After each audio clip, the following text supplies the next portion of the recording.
ರಾಜ್ಯಪಾಲರು ಹಾಗೂ ರಾಜ್ಯ ಸರ್ಕಾರ ನಡುವಿನ ಶೀತಲ ಸಮರ ರಾಜಭವನದ ಮೇಲೆ ಸಿದ್ದು ಸರ್ಕಾರದಿಂದ ಕಾನೂನು ಅಸ್ತ್ರ ಅಖಾಡಕ್ಕೆ ಎಂಟ್ರಿ ಆದಂತ ಲೋಕಾಯುಕ್ತ ಅಧಿಕಾರಿಗಳು.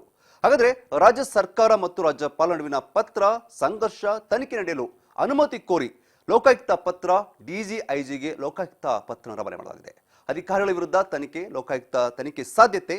ಪತ್ರ ಬರೆದ Lokayukta SIT IGP M Chandrashekhar September 4ರಂದು ಬರೆದಿರುವ ಎಂ ಚಂದ್ರಶೇಖರ್ ಡಿಜಿಐಜಿಪಿ ಅಲೋಕ್ ಮೋಹನ್ ಹೆಚ್ಚುವರಿ ಪೊಲೀಸ್ ಮಹಾನಿರ್ದೇಶಕ ಮನೀಶ್ಗೆ ಪತ್ರ ಕಡತದ ಮಾಹಿತಿ ಹೇಗೆ ಸೋರಿಕೆಯಾಗಿದೆ ಎಂಬುದನ್ನು ತನಿಖೆ ಆಗಬೇಕಿದೆ.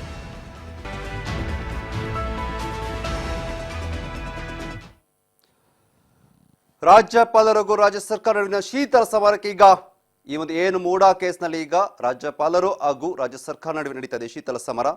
ಈ ಒಂದು ಸಮರಕ್ಕೆ ಈಗ ಲೋಕಾಯುಕ್ತ ಕೂಡ ಎಂಟ್ರಿ ಆಗಿದೆ. ಲೋಕಾಯುಕ್ತದಿಂದ ಈಗಾಗಲೇ ಎಫ್ಐಆರ್ ದಾಖಲಾಗಲಿದೆ ಎನ್ನಲಾಗ್ತದೆ. ಅದಕ್ಕೆ ಕೌಂಟ್ ಡೌನ್ ಕೂಡ ಶುರುವಾಗಿರುವಂಥದ್ದು.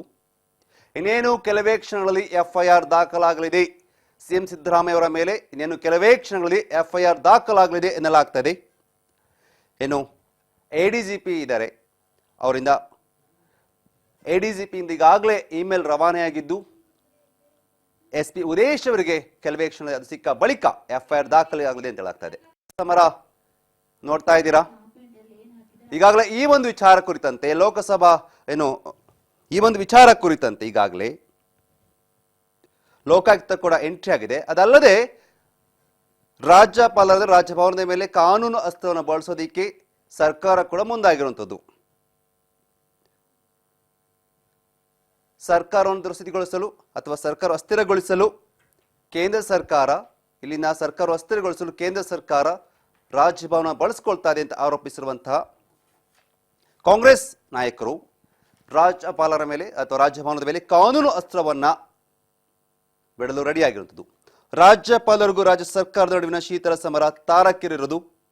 ರಾಜಭವನ ಸಚಿವಾಲಯದ ಅಧಿಕಾರಿಗಳ ವಿರುದ್ಧ ಈಗ ತನಿಖೆಯನ್ನು ನಡೆಸಲು ಅನುಮತಿಯನ್ನು ಕೋರಿ ಡಿಜಿಐಜಿಪಿ ಮತ್ತು ಎಡಿಜಿಪಿಗೆ ಲೋಕಾಯುಕ್ತ ಎಸ್ಐಟಿ ಐಜಿಪಿ ಚಂದ್ರಶೇಖರ್ ಪತ್ರವನ್ನು ಬರೆದಿದ್ದಾರೆ. ಈಗ ಗಮನಿಸ್ತಾ ಇದ್ದೀರಾ, ರಾಜ್ಯಪಾಲರಿಗೂ ರಾಜ್ಯ ಸರ್ಕಾರ ನಡುವಿನ ಶೀತಲ ಸಮರ ತಾರಕ್ಕೇರುವಂಥದ್ದು. ಈ ಒಂದು ವಿಚಾರ ಕುರಿತಂತೆ ರಾಜಭವನದ ಸಚಿವಾಲಯದ ಅಧಿಕಾರಿಗಳ ವಿರುದ್ಧ ತನಿಖೆ ನಡೆಸೋದಕ್ಕೆ ಅನುಮತಿಯನ್ನು ಕೋರಿ ಡಿಜಿಐಜಿಪಿ ಮತ್ತು ಎಡಿಜಿಪಿಗೆ ಲೋಕಾಯುಕ್ತ ಎಸ್ಐಟಿ ಐಜಿಪಿ ಚಂದ್ರಶೇಖರ್ ಪತ್ರವನ್ನು ಬರೆದಿದ್ದಾರೆ. ಕೇಂದ್ರ ಸಚಿವ ಎಚ್ ಡಿ ಕುಮಾರಸ್ವಾಮಿ ವಿರುದ್ಧ ಕೇಳಿ ಬಂದಿರುವಂತಹ ಗಣಿ ನಿಯಮ ಉಲ್ಲಂಘನೆ ಆರೋಪದ ತನಿಖೆಗೆ ಈಗಾಗಲೇ ಏನು ಸರ್ಕಾರ ಈಗ ಆರೋಪ ಮಾಡ್ತಾ ಇದೆ, ಕೇಂದ್ರ ಸಚಿವ ಎಚ್ ಡಿ ಕುಮಾರಸ್ವಾಮಿ ಅವರ ವಿರುದ್ಧ ಏನ್ ಕೇಳಿ ಬಂದಿದೆ, ಗಣಿ ನಿಯಮ ಉಲ್ಲಂಘನೆ ಆರೋಪದ ತನಿಖೆಗೆ ಅಥವಾ ಕಾನೂನು ಕ್ರಮ ತೆಗೆದುಕೊಳ್ಳಲು ಅನುಮತಿಯನ್ನು ಕೋರಿ ಲೋಕಾಯುಕ್ತ 2023 ಸೆಪ್ಟೆಂಬರ್ 24 ರಾಜ್ಯಪಾಲರಿಗೆ ಪ್ರಸ್ತಾಪವನ್ನು ಸಲ್ಲಿಕೆ ಮಾಡಿತ್ತು. ಈ ಒಂದು ಕಾನೂನು ಕ್ರಮವನ್ನು ತೆಗೆದುಕೊಳ್ಳೋದಕ್ಕೆ 2023 ರಾಜ್ಯಪಾಲರಿಗೆ ಪ್ರಸ್ತಾಪವನ್ನು ಸಲ್ಲಿಕೆ ಮಾಡಿತ್ತು.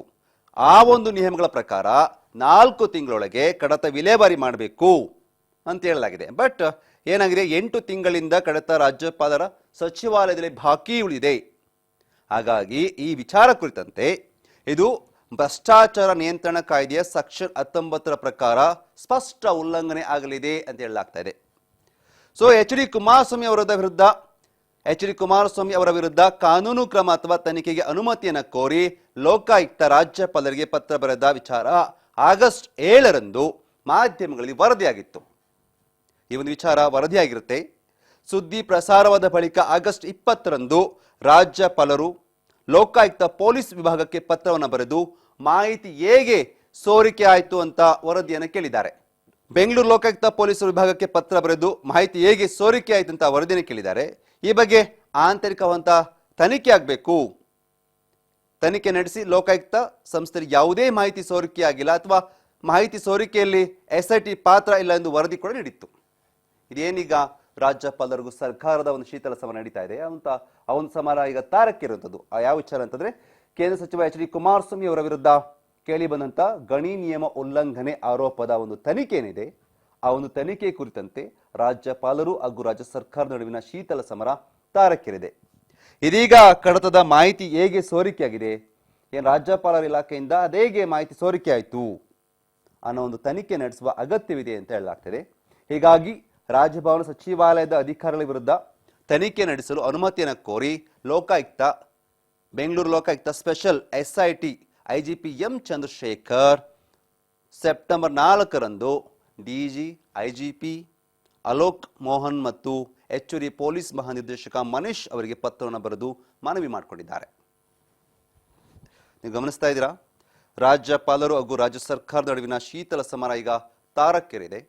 ಅದರಲ್ಲೂ ಕೂಡ ರಾಜಭವನದ ಸಚಿವಾಲಯದಿಂದ ಒಂದಷ್ಟು ವಿಚಾರಗಳು ಲೀಕ್ ಆಗಿರೋ ಬಗ್ಗೆ ಈಗಾಗಲೇ ತನಿಖೆ ಆಗಬೇಕು ಅಂತ ಹೇಳಲಾಗ್ತದೆ. ಯಾವ ವಿಚಾರಪ್ಪ ಅಂತ ಬಂದಾಗ